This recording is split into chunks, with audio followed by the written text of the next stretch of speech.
I guess we'll just go ahead and get started. How's everybody doing today? Okay. Good to see you.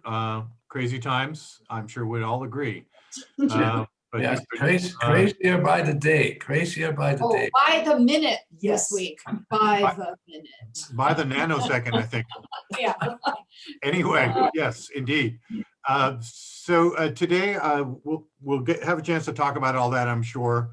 Probably talk about the Sentinel / Cheshire Medical Center vaccine Q&A that took place last week on Facebook. But what I'd like to do is start with a brief review of the front page of our website, because I think it's confusing to some people, and then just briefly, and then go into a short presentation on the effects on children. I'll show a few slides from a webinar that was held by a doctor, a pediatrician, and what she was seeing and what she was able to glean, just some things. And that will take place right after this. That won't take very long. So let me just start by sharing my screen. Share. You can hear. Right now you're looking at the front page of our website. Well, I'll go up. Can you all see that on your screen? Yes. Yep. And I'll make this window a tiny bit smaller.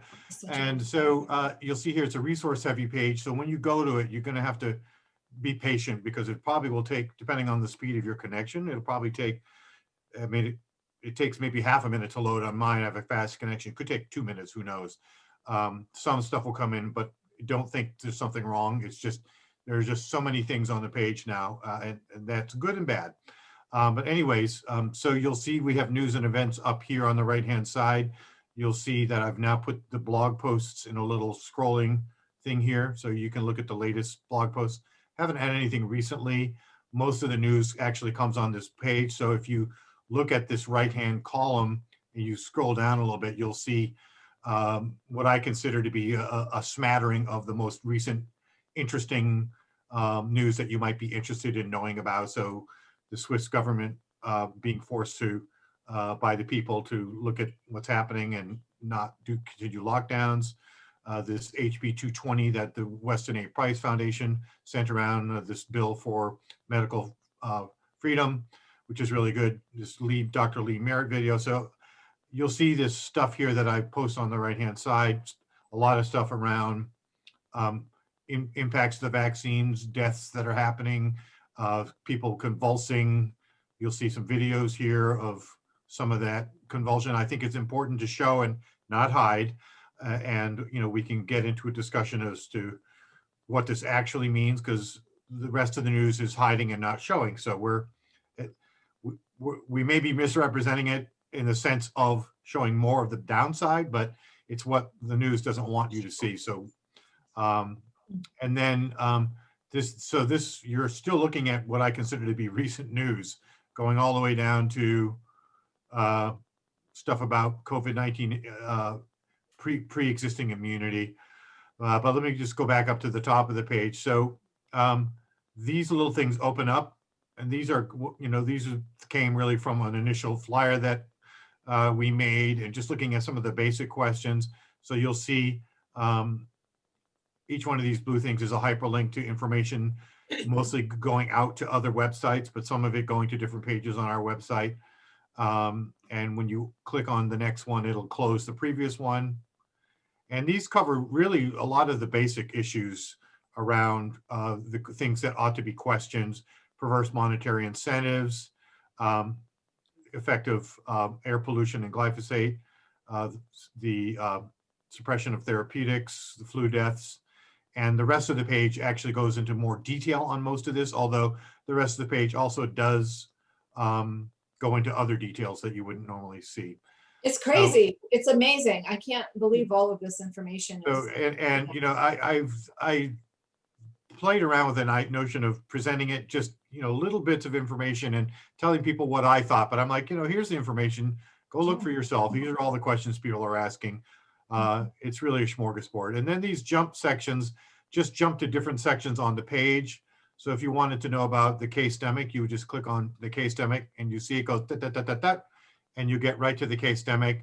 this little title on the top is persistent. Earhart, cases, cases, cases. There we go. And then if you want to jump back, if you want to jump back up to the top of the page again, you just go right up above the section. You'll see this little arrow Oh, yeah. here, and you click on the arrow, and it'll bring you right back up to the top of the page, or very close to the top.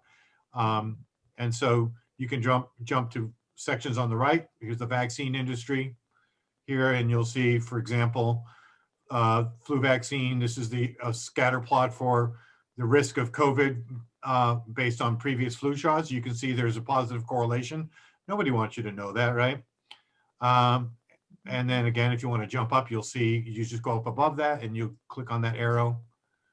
And that way you're not having to scroll. It's a very long page. You're not having to scroll everywhere just to find out what's going on. PCR tests, you'll see a few of these type of click to open and read.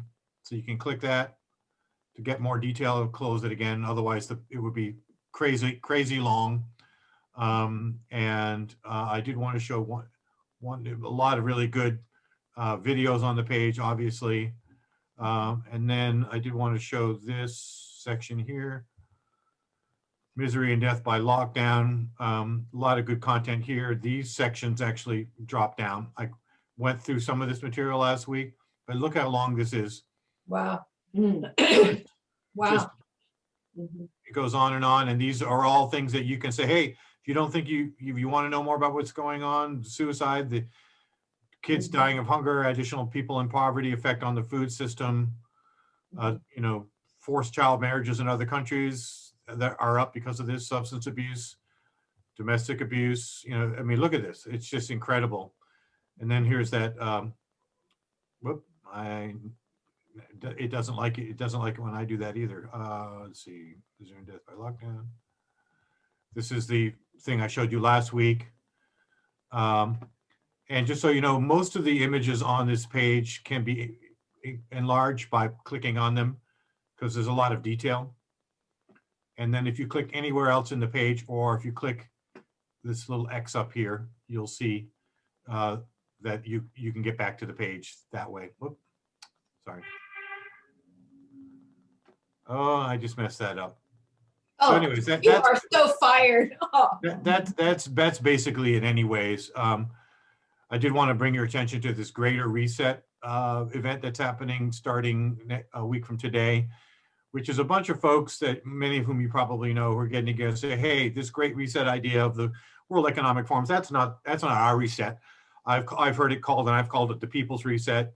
So it's like, it's high time that we, look at what's going on and face each other as citizens and go, hey, if we were to run the show, which I think is on offer, versus take what these people are giving us, then I think where did those go? Anyways, I think it's ready. We're ready to have that discussion of what kind of world we would like to inhabit. So anyways, that's kind of how this works. Now, a lot of these will actually go out to different websites. So if you click on a lot of these titles here, it'll bring you to the actual article. And this is a very worthy article that looks pretty much at how these vaccine deaths are being handled around the world. And for the most part, you know what that is. They're being poo-pooed as not really a thing. So that's basically how to navigate around the front page. So have fun with that. And if you find, can I just say one thing? Can I just interrupt with one thing? Sure. And then let you get back on course. If there was a video, any of these people who have been jerking in convulsions, I mean, those are so hard to watch.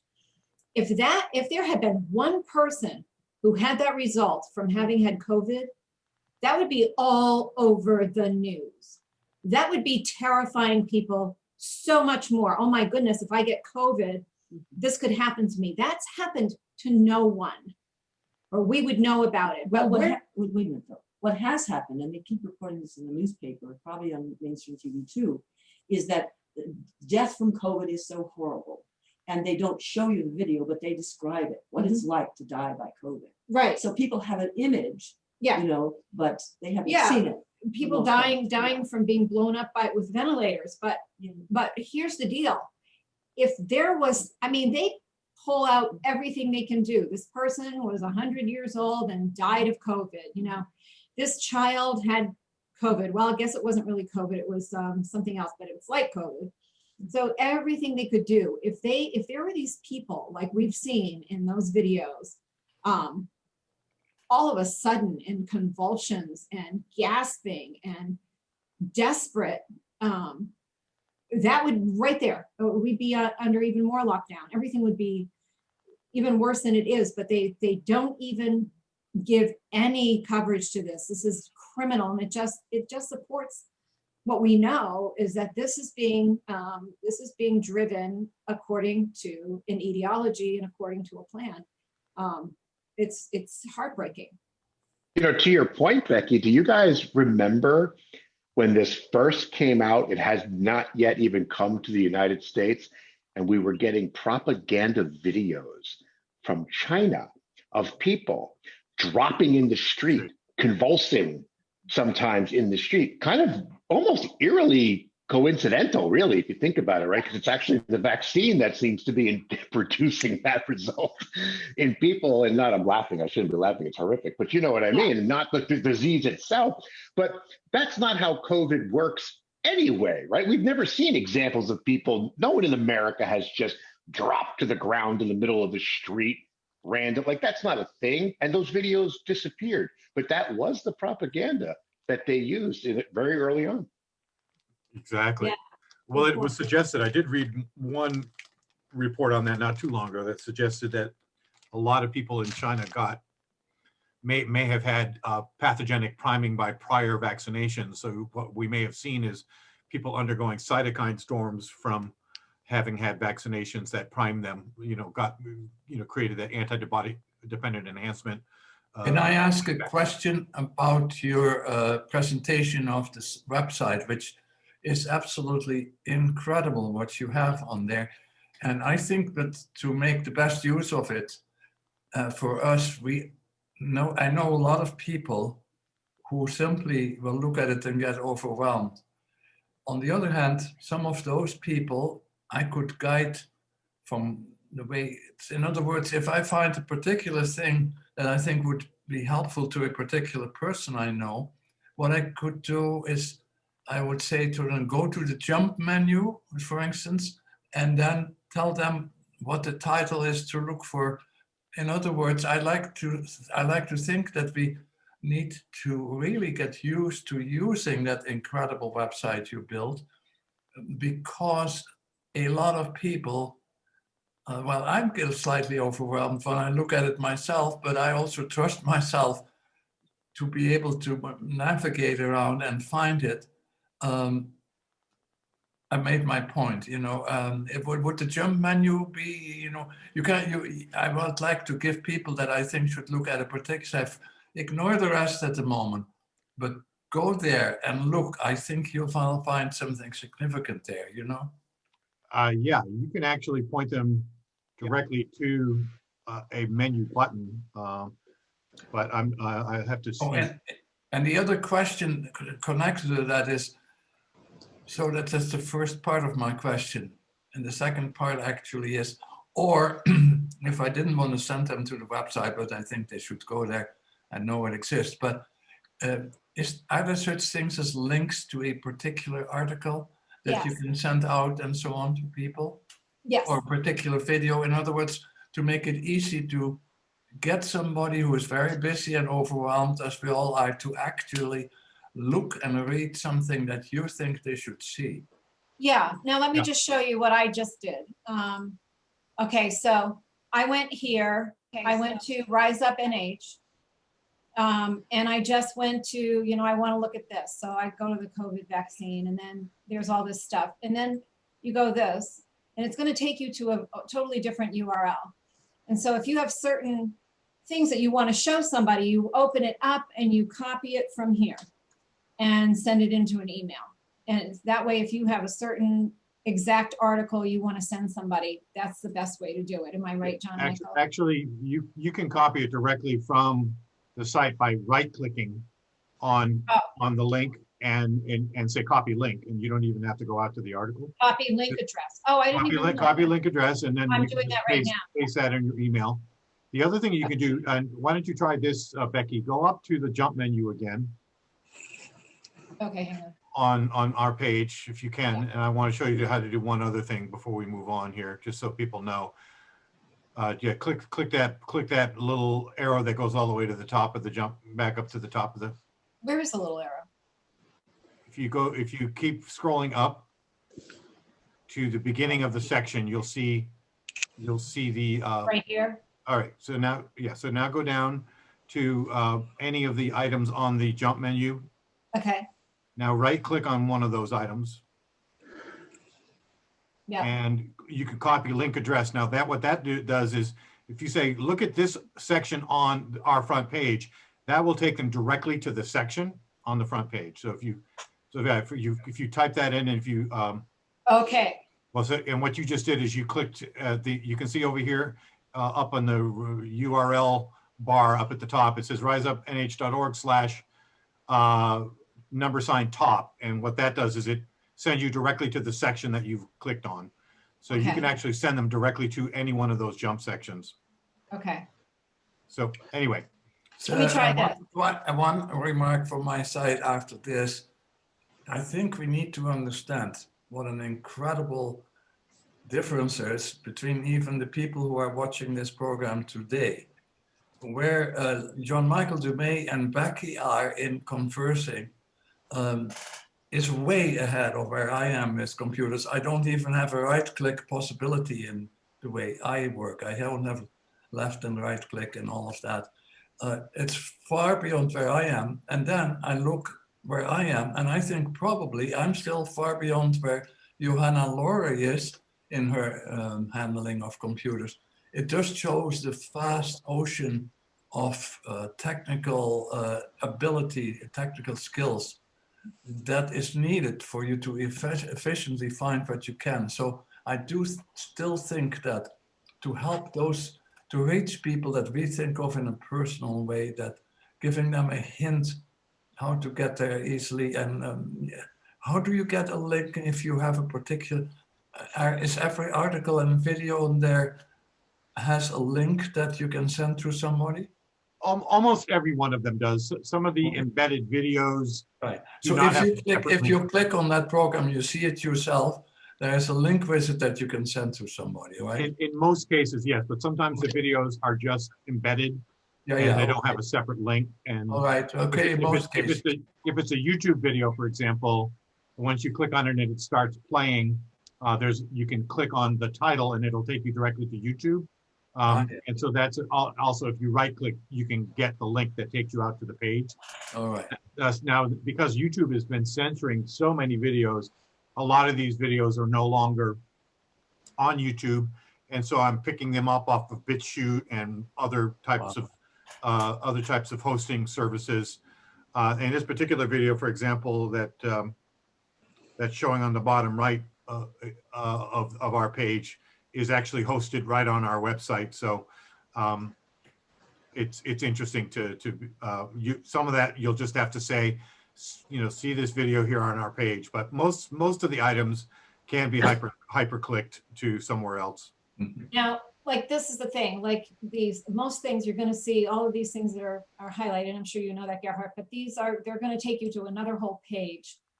And so if you just want to do that, and like he said, if you want to look at it first and go, yeah, I want to pass that on to somebody, then just copy it and send it in an email. So you can pick and choose. You can go to all those special things. And in most cases, as John Michael said, you'll absolutely be able to find the page that this originally comes from.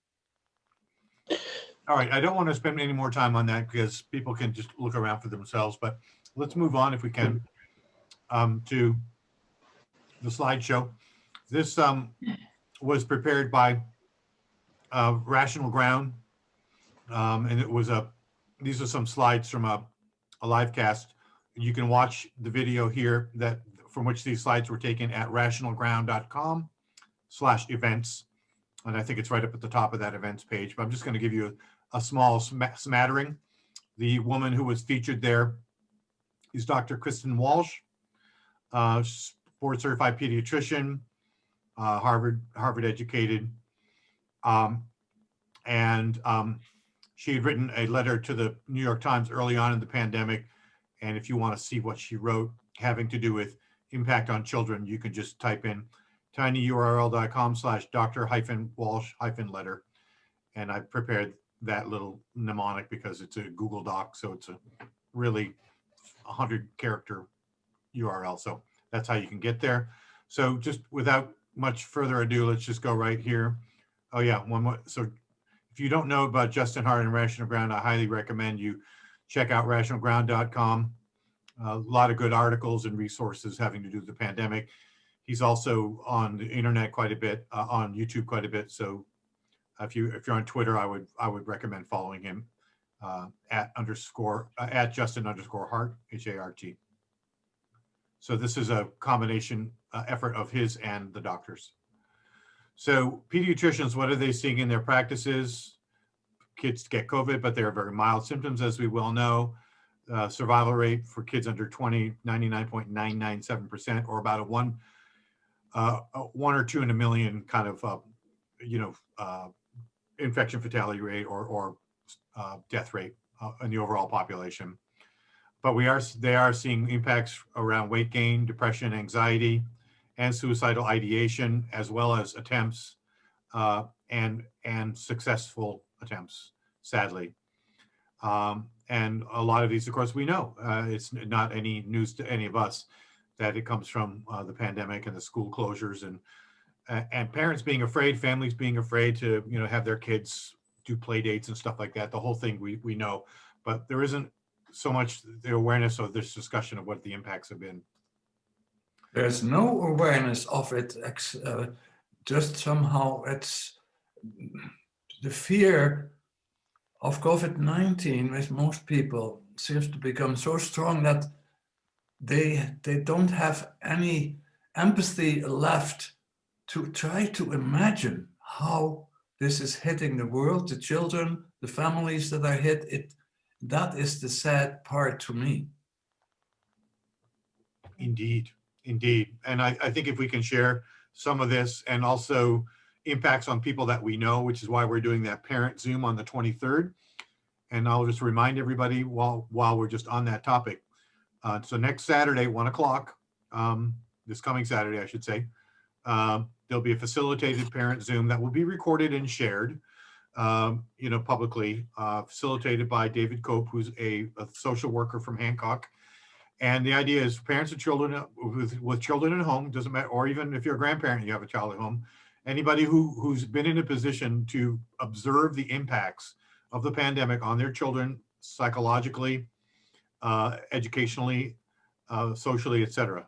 We want to hear from those people because that puts a face on it. It's not just this, list of statistics, but it's real people experiencing real issues.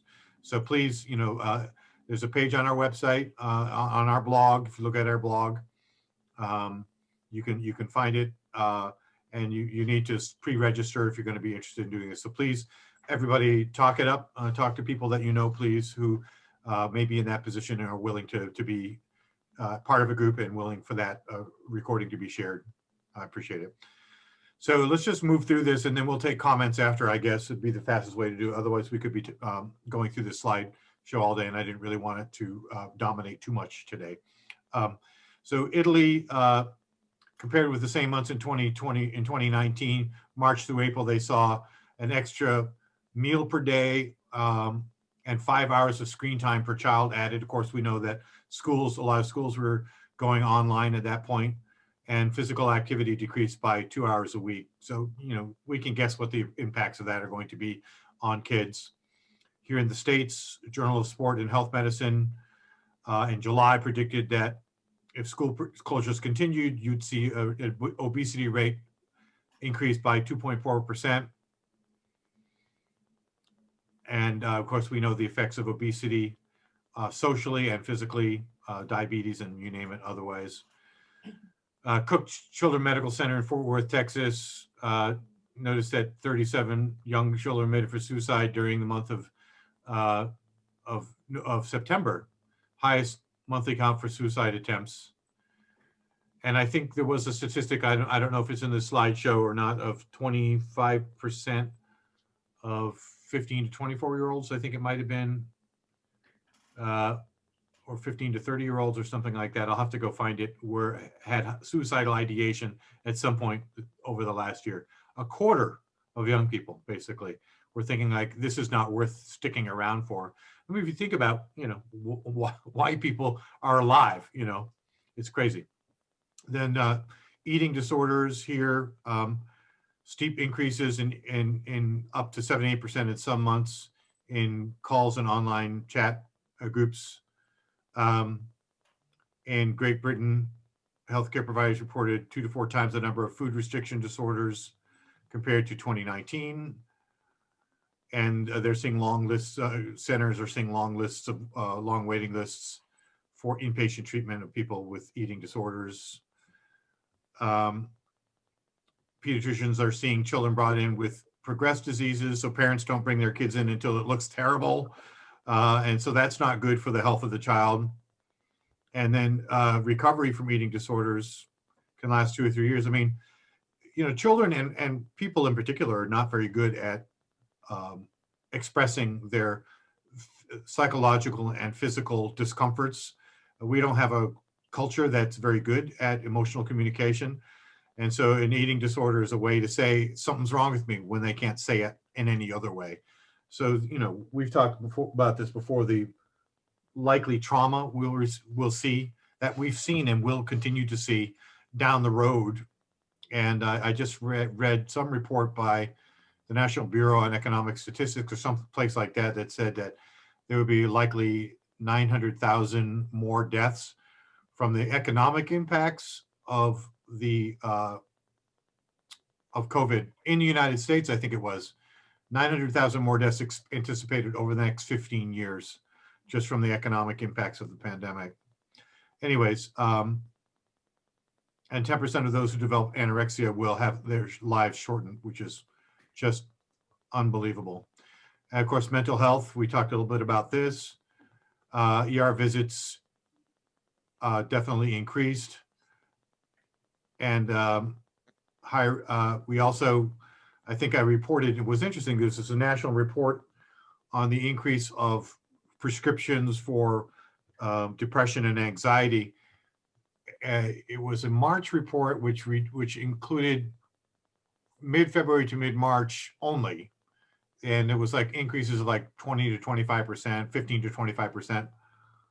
They stopped reporting after that. There were no reports. I don't know why, but you can probably figure. But lots of suicidal ideation, which we know. Again, the video, if you go watch it, it'll have a lot more details. And I didn't know this is the second leading cause of death among children and adolescents 10 to 17 is suicide. And that has continued to increase every year also, which tells you that, that children are looking at the world that the adults are offering them and going, nah, I don't really think that's for me, which is really, really sad. I mean, there may be other reasons as well. Certainly online bullying is huge that we know from social media. We know how toxic it is in the adult world. And can you imagine kids with that don't have the thick skins that we do? Not that we all have thick skins, but there it is. Cutting and other things, suicide related and behaviors has shown increases corresponding to when schools shut down and social distancing recommendations came into being. This is one school system in Ohio, Mason City Schools. 15 students were hospitalized in less than a month for suicidal ideation. In Fort Worth, Texas, I think that's the same statistic as before. The highest count since 2015, 37 admitted for suicide attempts. And so we've seen this in other places. The data doesn't always come in very well. Sometimes states will not report the data till the end of the year. It's not like COVID data. So I think we'll start to see more reports coming in now. But certainly more health issues, mental and physical health issues. And I just popped this in here at the end because there probably were more slides, but they weren't posted. St. Paul, Minnesota Public Schools, 39% of high school classes were failures. And I don't know if that is 39% of people in the classes failed or the classes themselves failed as a whole. It's not clear from this particular thing. I assume it's kids in the school, and then compared to last year. So that's 100% essentially. Oregon's McNary High School, 38% of grades were F in 2020. So an increase of 375%. I mean, you can imagine, you know, learning is transactional. You need, you know, I have all kinds of things I could say, I'm sure you could as well, about schools and how they don't work very well. But, you know, being in front of people and learning in groups is the way that a lot of learning happens. So it's a very social thing. Sitting in front of a screen, besides the negative impacts of all of that Wi-Fi and signal coming from the screen itself, it's obviously not working. And we know that also other reports are showing that the impacts are falling of failure of this online school model or substitute online school is disproportionately hitting families and children of lower income and English language learners and you know, people with who are differently abled. You know, they're not going to, you know, learn through a screen. You're not going to teach somebody on the autism spectrum through a screen. Some of those programs may still be open. I know that the Keene has a program that's still open 5 days a week for younger children on the spectrum, which is excellent for those families, but regular school programs probably not. This is a special program. So you can see these statistics are absolutely horrific. So again, I would recommend going to rationalground.com/events and checking out that entire video, and definitely check out, you know, Justin Hart's channel and his website here. He's great. He's also done a bunch of stuff around the election, really looking at the, you know, statistically, you know, what a lot of people were seeing. And I'll remind people, I come from the progressive left, and I guess I consider myself non-aligned, but I was trying to tell people the other day on Facebook, somebody like, hey, you know, when they were calling everybody who had a question about the election on the right were big liars. They were liars. There was nothing to see there. I'm like, wow. I'm like, you know, hey, listen, you know, 10 years ago, if you had showed me what I've seen now in terms of what's being presented for evidence, and I don't usually talk about the election, but I'll just throw this out there. If you showed me now what the right has for evidence, and I was on the left and you said, this is what the right has done, they stole the election, I would have looked at that and said, you know, this deserves to be looked at in great detail. It's actionable. A lot of valid data points. And now, of course, we have all kinds of statisticians and smart people looking at this. And, you know, only if you have your head stuck in the ground can you say there was nothing unusual in the election. Let's put it that way. That's part of another conversation, which I don't really want to get into here, but it's just, it reflects on the same kind of head in the sand that we're seeing from a lot of people, which is very difficult to deal with when people are not willing to look at anything at all. And I was having this conversation with Joseph this morning, and other, you know, I've had it with others. And we may, I think, look at that in a future webinar. We'll maybe speak specifically to that issue of how to, you know, best navigate in a hyperpolarized reality, because a lot of it is your internal mindset of how you're going to approach people. Some of it has to do with, I think, ways that you can respond to what people are saying that let them know that you're listening to them and aren't just trying to tell them what you believe, and then ways to present information that you feel is concerning, maybe in a way that can be better heard, like some of what we're talking about here today. You know, I see what you're saying, and I'm really concerned of the impact on children. Have you heard about the suicide rate? That really is concerning for me. And have you heard about the child, you know, survival rate that's really not impacting kids, and they tend to be actually a sink for the virus rather than spreaders? Have you seen the research from whatever, you know, little bits of stuff, not whole bunches of stuff, maybe even less than that. 1 or 2 data points, try to get the conversation going, try to open them up a little bit and just get them to see maybe what they think is so isn't the whole story. And sadly, right now, I think where a lot of us are seeing that people are just reflexively dismissive, part of what has come to be known as Trump derangement syndrome, which is anything that has the coincidence of perhaps aligning with a frame that Trump or Trump supporters might also be meriting or validating is now dismissed because of that alignment alone, and not because of the actual truth claims being made by the data point that we're trying to share, like hydroxychloroquine, which is what really got me into this whole conversation. A lot of my investigation was people were saying hydroxychloroquine. Well, I went and researched hydroxychloroquine and found, Dr. Luke, it's Dr. Didier Raoul and Dr. Zev Zelenko and others who were like, hey, we're using this with zinc or with zinc and azithromycin or with other things, and we're seeing great effectiveness. And then it just went on from there, more and more things. Early on, in fact, I think it was April, a global survey of 33,700 doctors. Out of that survey, 55% said they were using hydroxychloroquine, and it was the highest rated therapeutic out of all therapeutics being used against hydroxychloroquine. I brought that data point to the Senate. I said, don't you think this is worth looking? 50% of doctors, 55% globally. This is a global research study. No, nothing to see there. Move along now. That was the response that I got there. Now we're not impressed with that data point. So there's this really reflexive thing going on. Anyways, I think I've taken up enough time. Now it's already 22. Let somebody else take the floor, please. Who would like to speak? I just wanted to comment on the educational things. So I'm working with a young girl. She's like 14. She actually does have anorexia. I don't think it's due to COVID. I've known her for a long time, so I don't think it's because of COVID. And it's a very strong, a strong family. She's a good student, and they're doing remote schooling. This is down in Massachusetts with, they have some cool things. It sounded good and she's doing well. But one thing that concerned me, is they can opt in whether they want to be seen in a Zoom classroom. So you don't have to be on video.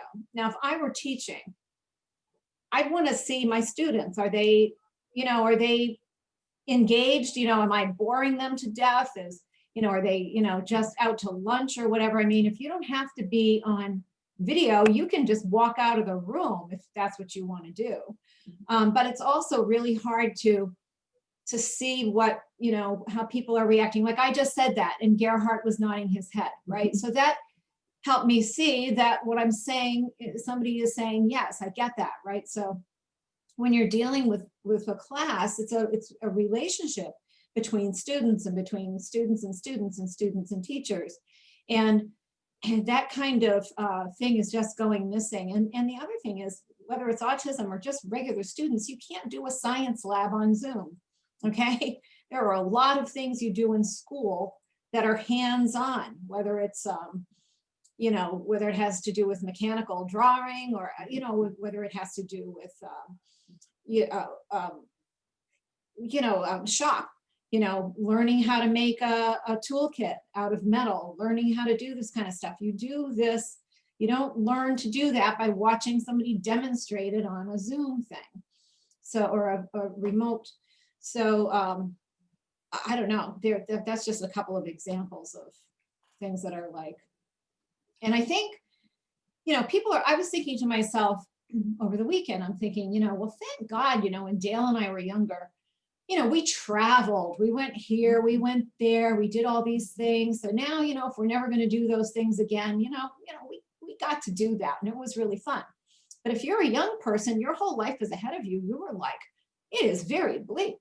What, I'm never going to get to travel? I've always wanted to do this type of a job, have this type of an occupation, and I can't do that because, you can't do that in a world with wearing a mask or whatever. So people are, young people are looking and saying, what does the future really hold? This is just dreadful. I'd like to add something. Thank you very much, Becky. I think that's very important. what you are saying in a way I like to put in the larger context of where what you described, whether it's on Zoom or in other ways, is an attack on human relationships between adults and children, which is what their life should be all about, whether in school or not. There's an attack on that.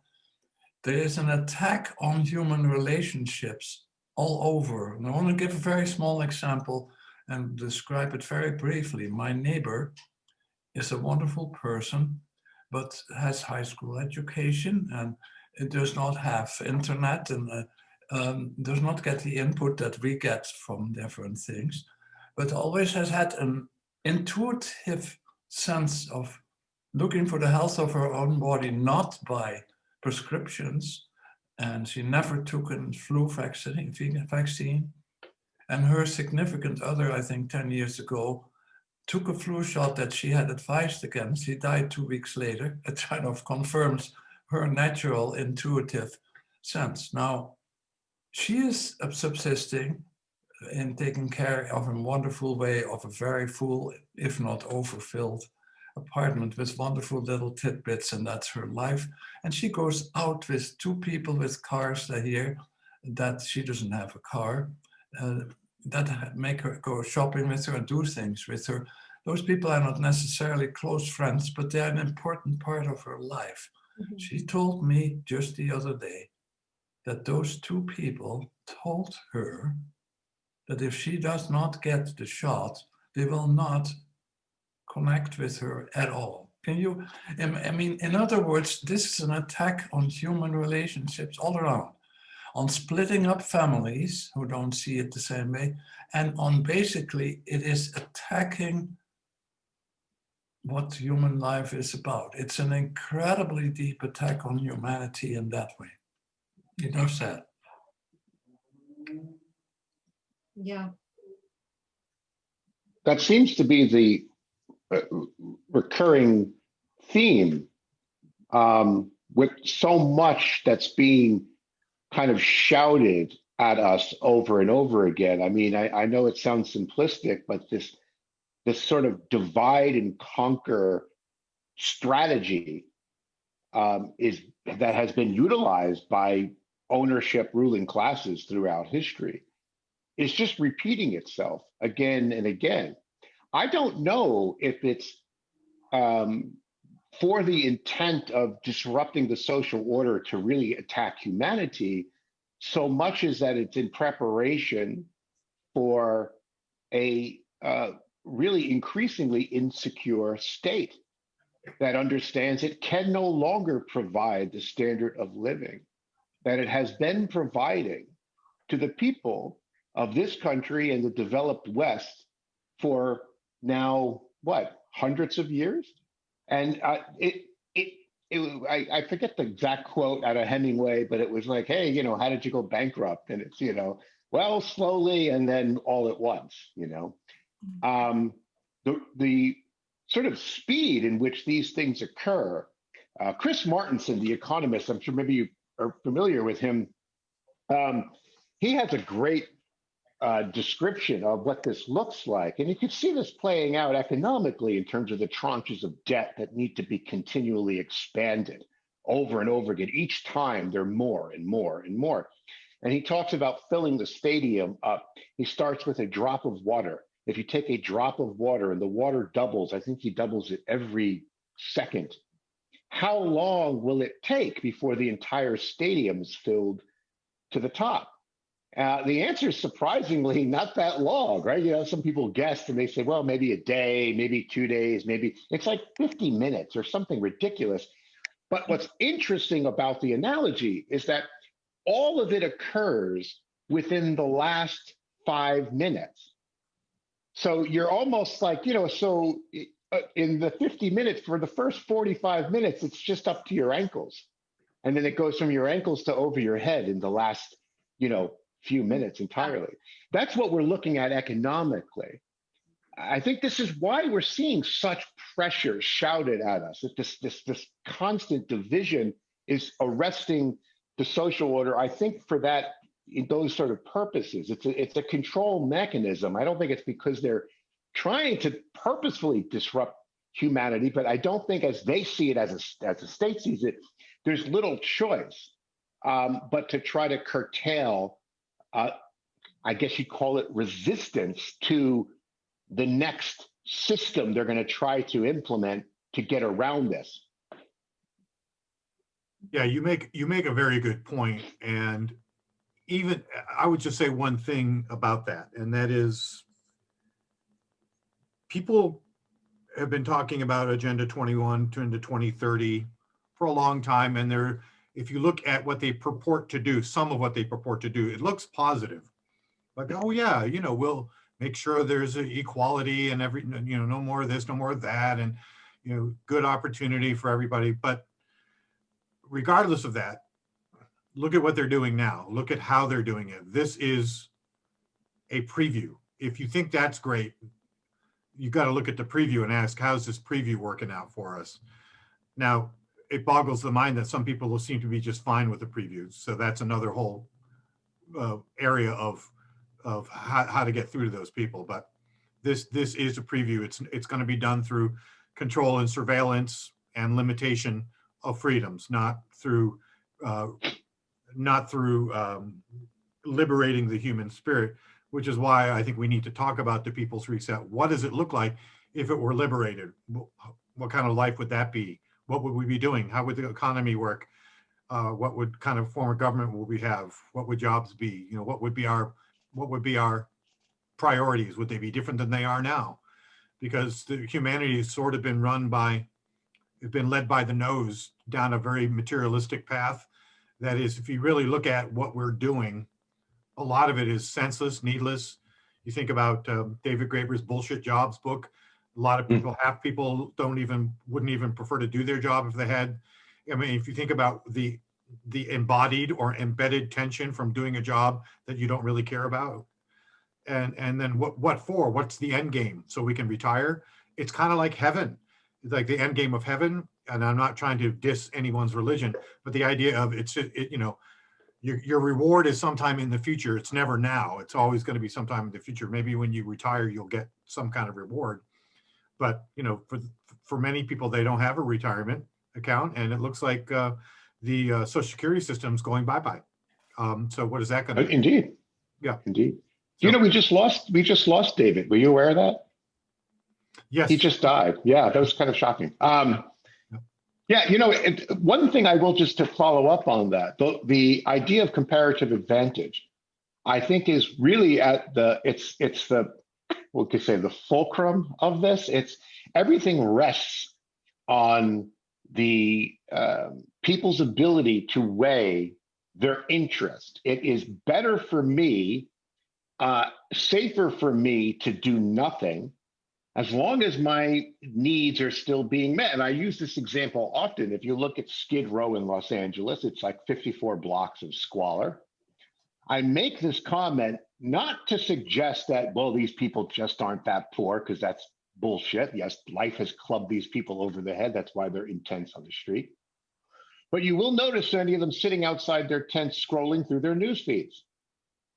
And it begs the question, as long as they still have access to these distractions, we'll call them, these conveniences, these, you know, the ability to escape, even if it's, you know, into the matrix, there's not going to be the motivation, even under those circumstances, which are horrific circumstances.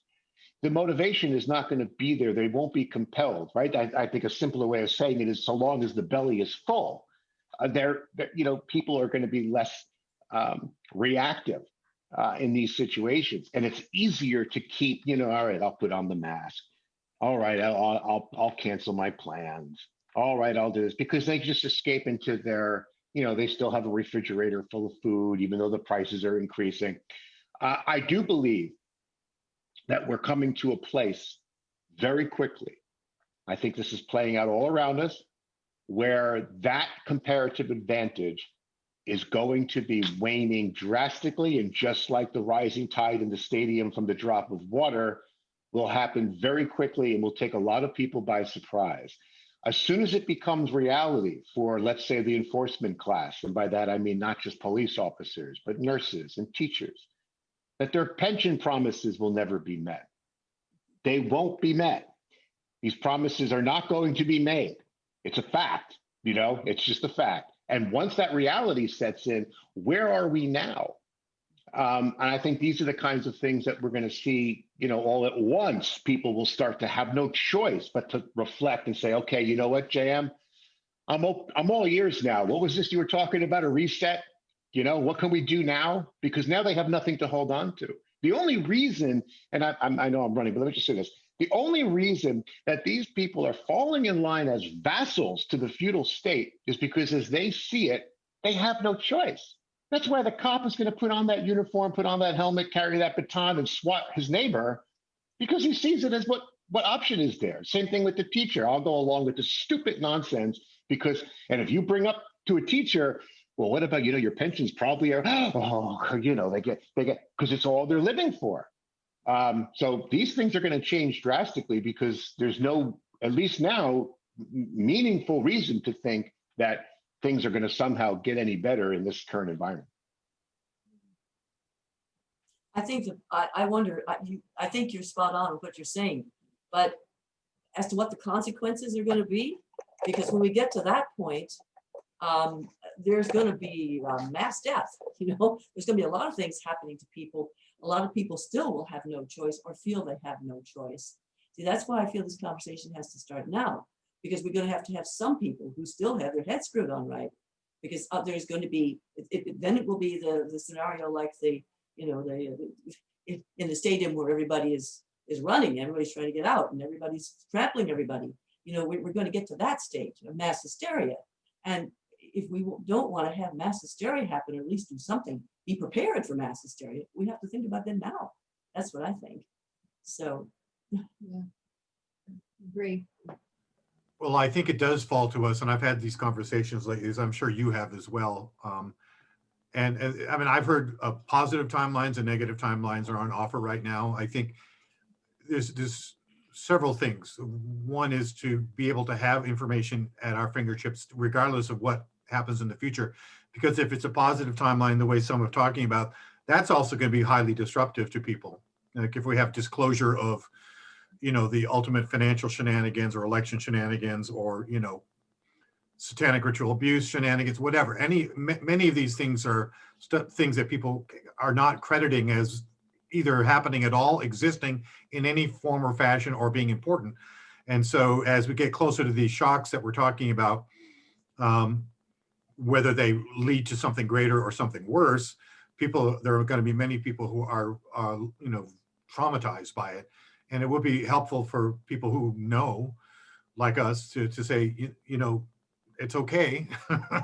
This has been coming. Let me tell you why. not okay, but this is what you can do. This is what you can do. And, as long, we are a social species, and ultimately, I think most people, care about others. There's that percentage on top that's, mostly on top that's sociopathic or psychopathic, but most people care about others. And as long as we have functioning communities and people who care, we're going to make it somehow. We can look after each other.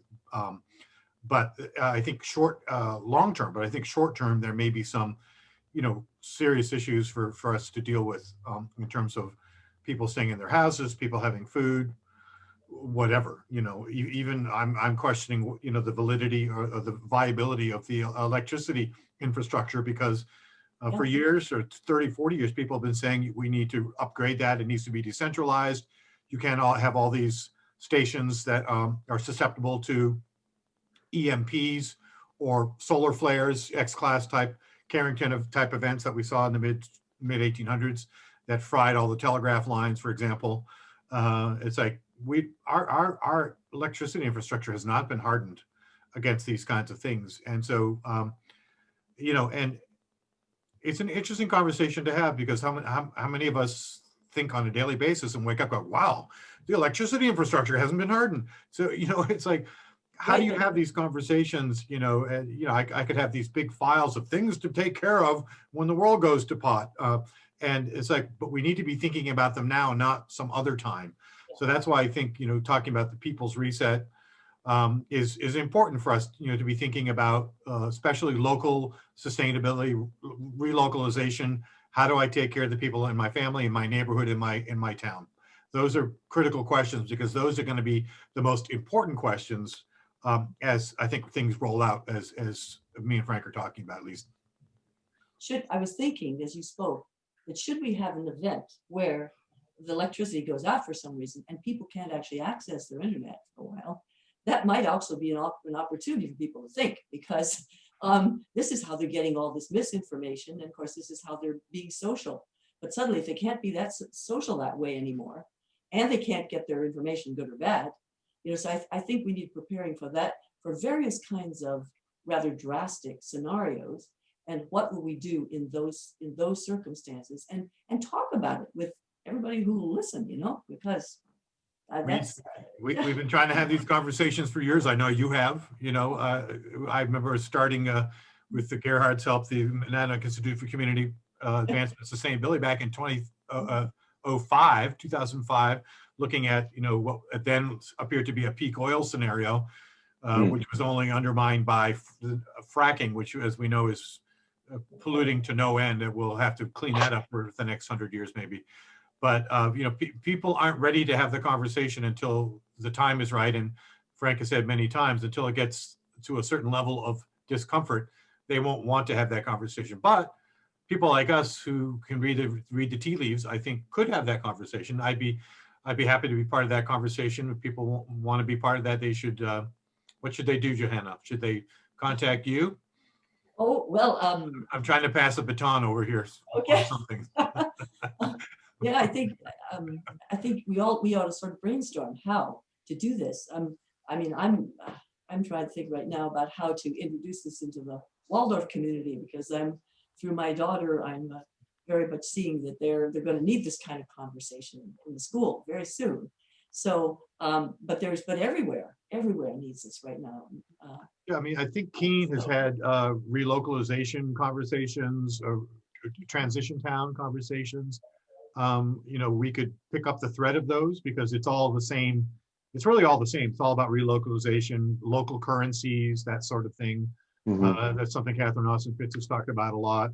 Local currencies have been used in various times throughout history, especially when fiat money has been in short supply during wars in particular, to great effect, because it creates a basis for people to have exchange locally when they can't get money. And I always, money has always been a weird thing to me. It's like, okay, it's just this agreement, but what about, if somebody unemployed sitting over here lives next to somebody unemployed, they could be exchanging all kinds of things, but they don't do it because there's no money. That's kind of crazy if you think about it. So we've, I think, invested too much in money, if that makes sense in a way. It's like, and to the detriment, I think, of social relations. It's allowed all kinds of wonderful things to happen. By disassociating trade for eggs for butter, but it's also taken away certain levels of human relation. And when you think about this right now, people who are talking about investments which are safe are talking about gold and silver. And that's, if you have a little extra money, that's what you ought to be doing. But you can't eat them, can you? So you might put your money there and then find out it wasn't going to do you any good, because really what you needed was another meal somewhere. Yeah. So. Yeah. Well, it's gotten to the hour, and I just want to make sure that everyone has an opportunity to say anything that they need to say, including the people who are not on camera. If you want to be promoted to be on camera, just say so in the chat. Any of our panelists here want to say anything further? Me, not at this moment. I guess that's what's called stumping the panel. I would just say one thing. I would say that we are uniquely advantaged in New Hampshire to be somewhat self-reliant and self-sufficient. And I think we should absolutely do whatever we can to maximize these advantages. And I suspect that if things devolve in the way in which we're sort of, seeing, we could probably anticipate an influx of people coming here for exactly that reason. I put ideology aside. I know that we all don't align neatly into one square box, and I think that's probably a good thing, but you have thousands of people who have moved here with the Free State Project. Not that I'm necessarily plugging the Free State Project, but sure, why not? Hey, the Free State Project's a good idea. But they've moved here for specifically the reason to be independent, for more liberties, for more freedoms, and to a large extent, there's a lot of people here, and I'm not talking about a small group. I mean, thousands of people here who would look at this like a huge opportunity to create the kind of society that they have been hoping would get created at some point in their lifetime. Of course, it's going to be painful. There's no getting around that, sadly. I mean, it's just a reality of these kinds of scenarios. But let's take advantage of what we have here. You're right. This is our true New Hampshire advantage. We talked about the New Hampshire advantage all the time, but this is it. This is it. Really. Indeed. Agreed. Yeah. And just speaking briefly to the point of not having to be aligned, that's the power. Not always being aligned politically is our power, as long as we're willing to see each other as human beings with common sets of needs and questions.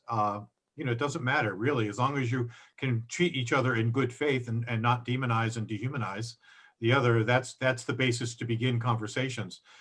It may require some intervention and some pointed observations to get people into that space, but I think increasingly, we saw the kind of energy that happened in New York after 9/11, right after 9/11, where class distinctions went away, and there was this sense of we're all in this together. We've heard of these things happening usually in war-torn zones, where the typical identifications of left, right, whatever it might be, go away, and people are just looking out for each other and recognizing that that distinction is not really important right now. And I think we're headed quickly to that place, and those of us like ourselves who can see that and can hold that frequency of consciousness can help in the transition when people are frightened. And I think a lot of the cancel culture type stuff we're seeing right now is coming from a place of fear and desperation. There's a lot of misunderstanding. A lot of that's based on misperception, based on rather nonstop propaganda coming from the government and the arms of the government, which are the mass media. It's presented us with an interesting problem in terms of getting other people to understand what's actually going on. So Allison, who's one of our attendees, says, my husband and I moved our family here after seeing the Free State Project. We just came up from Mass, but we saw where things were headed and came up last spring, and we wanted to get out of Massachusetts. So yeah, that's what Frank's, what you guys are talking about. Well, I would certainly be open to having a transition town kind of conversation, which I think would be a way to bring people into the discussion. So Johanna, maybe you and I can have some talk about what that might look like. And it's just like a discussion. Let's just think about these things. But some work has already been done, and we should build on what's been done if we can, and then take it from there. Anyone else have anything they'd like to add? Well, thank you all so much. Really appreciate you coming and making a community. Please tell your friends about this. If you like what's going on, send them over to our recordings and our website and have them check it out. A bunch of other areas that I didn't talk about on the website. All the top navigation menu goes to a lot of different places as well. So including our great page on nutrients that that Becky was so central to helping us put together. I've kept adding information to that page, by the way. And for me, the big, and I know it's true for all of you, the big message is we don't need to fear. We don't need to fear. We don't need to fear. Not going to help us. We're okay. We can trust life. We can trust life. And there's, right now we live in the most amazing time where we have this internet and all these community connections and all these smart people offering us alternatives. And those alternatives are workable, they're true, they're real, and they're loving and they're beautiful. So let's create that world. How about it? And I would like to just add to that. I would say one of the things that is good that has come out of this ridiculous thing situation we're in, though, is that it has brought it's introduced certain of us to one another, and we've come together in strength and formed new relationships with each other. And we all have our different little things to add into this conversation, and I think that's really been a joyful part of it, is just getting to know other people who you know. I agree. I agree. It's been great. It's been wonderful. Let's carry that energy forth into our day, shall we? Okay, Blessings Well, we- to everyone. okay. Good luck. Bye. Yeah, yeah. Lots of care. prayers for this week. Bye. Okay. Take care. Bye, Joe.